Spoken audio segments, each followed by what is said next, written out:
Kembali bersama Sebastian Salang dalam DBS To The Point. Ini sudah di penghujung pembicaraan kita. Sebastian, tadi Anda mengatakan tidak bisa kita berharap dan mempertaruhkan harapan kita pada MKD. Ya. Tetapi kan kita belum melihat ada jalan lain. Saya kira langkah yang diambil Pak Sudirman untuk membawa kasus ini ke MKD itu adalah langkah yang tepat.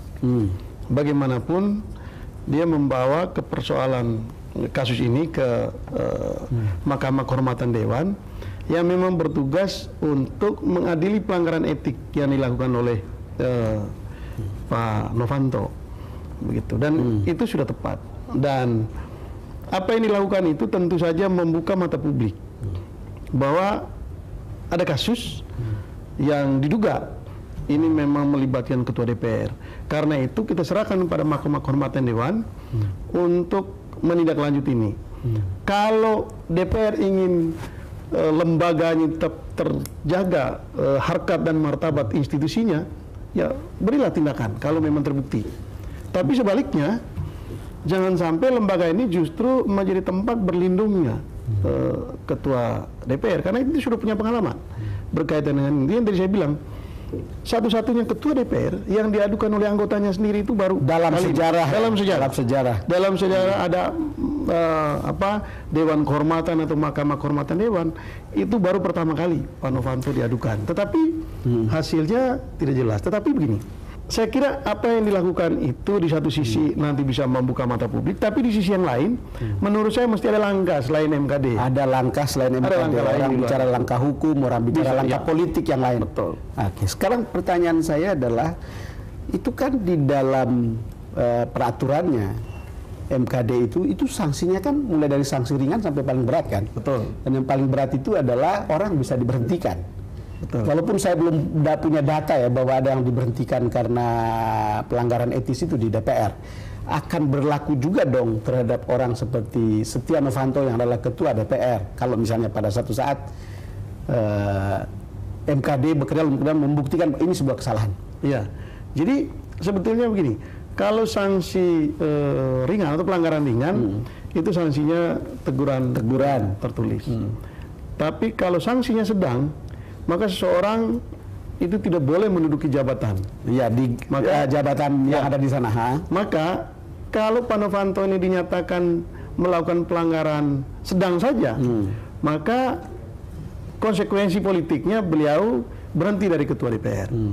Tapi kalau nanti dengan fakta yang cukup meyakinkan, menunjukkan bahwa ini adalah pelanggaran berat, maka memang dengan segala maaf harus berhenti dari keanggotaan di DPR.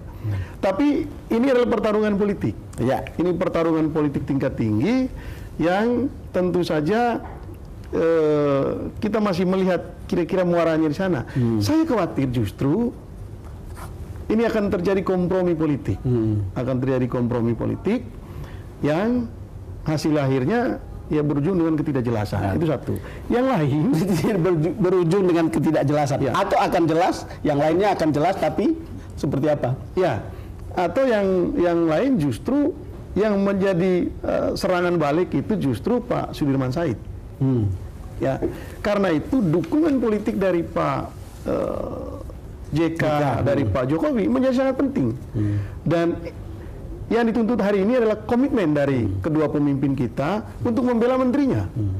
Karena sikap yang diambil oleh para menterinya itu adalah untuk membela sikap dan pilihan politik yang ingin diusung oleh Pak Jokowi selama kampanye. Sekarang tadi Sebastian bilang ini adalah sebuah pertarungan politik.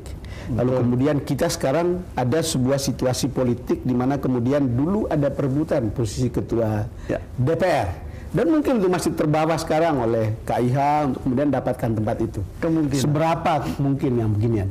Nah begini, memang hitungan politik ketika Donald Trump Gate itu diungkap kemarin, maka teman-teman dari Koalisi Indonesia Hebat melihat bahwa ini celah untuk bisa menggantikan pimpinan DPR. Tapi ternyata dalam perjalanan tidak.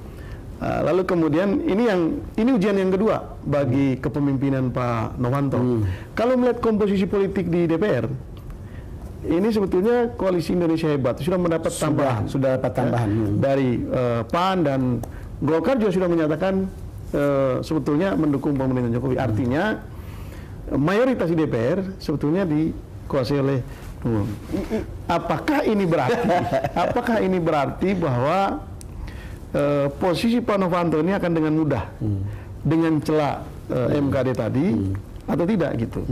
Lagi-lagi di sini sebetulnya bisa juga ini dimainkan sebagai alat bergaining gitu dari pemerintah terhadap Golkar. Ya. Jangan lupa Golkar ini masih ada di persimpangan jalan. Betul. Begitu. Sebastian, terima kasih sudah datang ke DBS To The Point.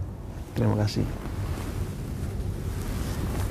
Pemirsa, demikian perbincangan kami pada DBS To The Point kali ini. Ini isu panas dan itu masih akan tetap berkembang. Ini adalah sebuah analisa yang kemudian kita akan lihat persis akan arahnya kemana. Kita masih akan lihat dalam seminggu, 2 minggu yang akan datang. Terima kasih karena Anda sudah bersama kami dan sampai jumpa pada DBS To The Point episode berikutnya.